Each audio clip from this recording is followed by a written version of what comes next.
Hello, Phil Simborg here with a simple checker play problem. Red to play 4-4, scores 11 away, 11 away, match play. And this would be pretty much the same as for money play or unlimited game play. So red to play 4-4, what's your play? Give it some thought, and if you need more time, you can pause the video and then come back.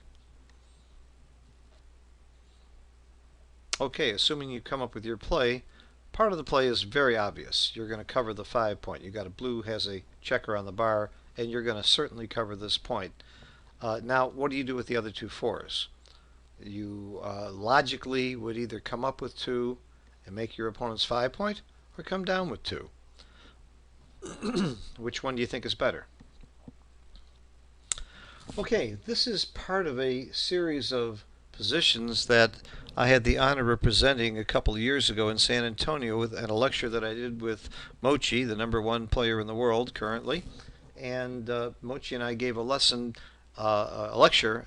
based on McGrill's bold safe criteria, which takes into account points made, who's on the offense, and so on. Joe Sylvester also gave me a really good approach called offense, offense, defense, defense. When you're on the offense, tend to make a more offensive play. When you're on the defense, tend to make a more defensive play. So what do you think here? Are you on the offense or on the defense?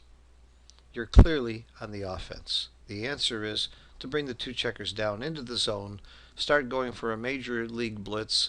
Even if he comes in, you want to be able to attack and hit. You're clearly on the offense here. A defensive play would really be an error here. You don't need to shore up your work here. Another thing the Danes like to say, the game is here. There's a battle going on right now, and the battle is for control of your inner board. So clearly it's right to come down. Now, there are going to be times where it's right to come up. Let me show you a position that's just the opposite. You can easily see the difference in this position. Red has problems here. If he doesn't make this point, and he has a golden opportunity to do that, so he could be on the defense very, very quickly. Certainly you're still covering, but let's picture how it looks after you cover.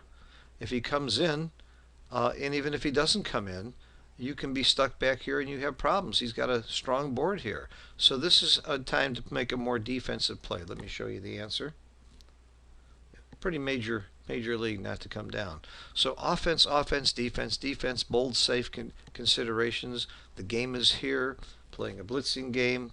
All of these things come into play in these 2 positions and will often help you make the right decision, thinking about McGrill's basic criteria. By the way, in McGrill's basic criteria, points made, number of checkers back, number of checkers available to hit, he did leave out one thing that Mochi said was very important to add, and that's the race. In this case, red is way down in the race and needs to be able to shore up his defenses. So the race is another factor you would look into, the bold safe criteria. So I hope this was helpful to you. Thank you for watching, and I will see you again soon. Bye-bye.